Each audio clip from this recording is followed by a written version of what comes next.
All right, so I'm going to return to going over some of the themes mentioned in this text. And again, I do repeat myself on many things, but sometimes it's also good to repeat for clarity. So in these chapters, in a lot of my lectures, I'm going to be highlighting things that I think that you should be taking away from the text, as opposed to explaining and breaking down necessarily the ins and outs of the trading posts and some of the more details of Captain James Cook and so on. And mainly again because it is a survey course that is exposing you to a wide amount of information, and no doubt as you become more interested in history in the world, you can more and more focus on the details. And there's a lot of details in these chapters, a lot, right? Okay, so having said that, several things to think about when it comes to the incentives or what's going on with empire building. But before that, actually, let's get some vocabulary here. So the text talks about a metropolis, a parent country of a colony or an imperial possession. Okay, I feel like it's fair to say that word we see less often used. Usually you talk about the imperial power, but that's the meaning that they have here for the word, okay? And then they talk about what is a state. Now this is good for you to think about, because I think that now we live in a world not of kingdoms but of states, and not even necessarily states that do all that well, but you take for granted what that means. Okay, now the textbook says that a state is a consolidated territorial area that has its own political institutions and recognizes no higher authority. Okay? And so the state then has that ability, and you have a state apparatus, right? A military, a standing army, and a police force to put that together. By the way, do you ever wonder what the difference is between a government and a state? Right?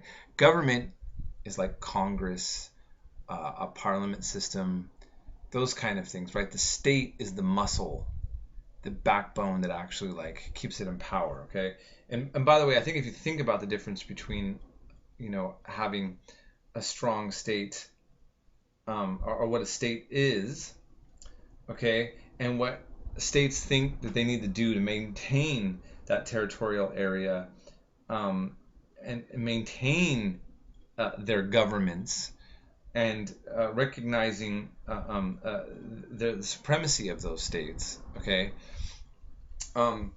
then shows you the difference of, a person can say, I don't want big government, but do you want a big state? Are you criticizing the state? What are you talking about the government? Those are different. And then you have an empire. Okay, an empire, they don't talk about, I think it's clearly, well, yes, they do. Okay, so the empire as a large political formations consisting of different kingdoms or territories outside the boundaries of the state that control them. This is a very kind of a wordy way of saying it. Basically, you're a land that controls other territories, okay? And you can do that directly or indirectly. In this time period, we're talking about directly colonialism, where you have groups of people living from this country living in areas like the Americas, okay, or going to a land like Australia, okay, and there's one ethnic group there that ends up getting kind of sidelined at the expense of the colony of the imperial power of the empire, okay? And by the way, right now, many Americans, it's controversial, the debate, are we an empire? Many say that we are. Now that's also seen as pejorative. It's seen as a negative thing. Back then, everybody was wanting to be an empire. Now, when you say America's an empire, it implies that America isn't the moral authority that it says it is, but it's actually just an opportunistic one like any other empire. So that's where now, the idea of saying American empire it sets wrong with Americans because we want to see ourselves as something beyond this history. And we don't have colonies going everywhere, but we do have bases everywhere. We do support even dictators everywhere in the world. And this is not, I mean, this is fact. Okay? I mean, we're talking about military aid to dictatorships to help them do things that then give us something in return. Okay? You can read about this stuff out in the open. It's not a conspiracy theory. But again, though, things now are done a little bit different. Here at this time period, it's hip to be an empire. And you're actually going to feel bad about yourself in Europe if you're not really a great empire. Okay? So for the British, all right, this is going to be, they're going to do well because they, first of all, have a great navy. Okay? But there's also other things going on, such as by finding different territories, we saw all those religious wars and the conflicts with religion that would take place in Europe. And so many people wanted to get away so they could actually do their own thing, okay, religiously. And so, for example, in North America, we all know this is the case. They didn't come here, though, to create religious freedom. They came here to have the freedom to do the religion the way that they wanted to. There's a big difference. And when I'm saying that, what I mean is there were little mini kind of religious wars going on here. There were Baptist ministers getting arrested for being Baptist. There was Quakers getting arrested. There was actual Puritans had a very extreme religious view that would make extreme consequences that kind of had a little mini Saudi Arabia style way of doing things. Okay? Now we're shocked that a blogger, this poor blogger in Saudi Arabia, is going to get 10 years in prison for writing blasphemy and was sentenced to 1,000 lashes. That was extreme. But you had a kind of mentality like that here with some of these groups, with some of the groups. So they were coming to get the freedom to have the religion done the way that they wanted to. They weren't coming here to believe in the freedom of religion. Okay, many of these people. Now, what's going to take place is what's some would argue one of the best aspects of the founding fathers of the United States is going to be them setting up institutions which don't allow for religious sects of Christianity to take over politics and bring those religious wars of Europe here. And they're going to successfully do that. And there was a lot of anti-Catholicism actually here too, but they were able to still stave off that from making any real drama. Okay? But so you have the legacy of religion again, all right? And that being an aspect of the empires. Then you had the issue really, and what started it, or worked with a lot with it, was the trading posts. Sometimes trade and religion can go together. And I think that, it's not fair to say, missionaries did a lot of positive things.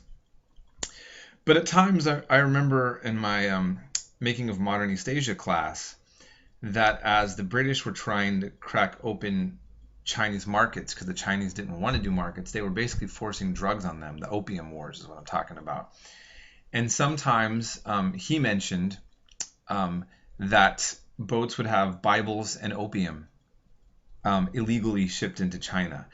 No doubt, I don't think that the Christians wanted that association, but what I'm simply saying is that missionary footholds and economic footholds by independent companies such as the East India Company were eventually going to lead ways for which the state of a given European power, such as the British, are going to be able to then take over directly areas in which they're there and have this as direct revenue into the mother country, the metropolis. Okay, so missionaries being wittingly or unwittingly and merchants helping to create these empires, such as the British Empire. Okay, If there's questions on that, let me know.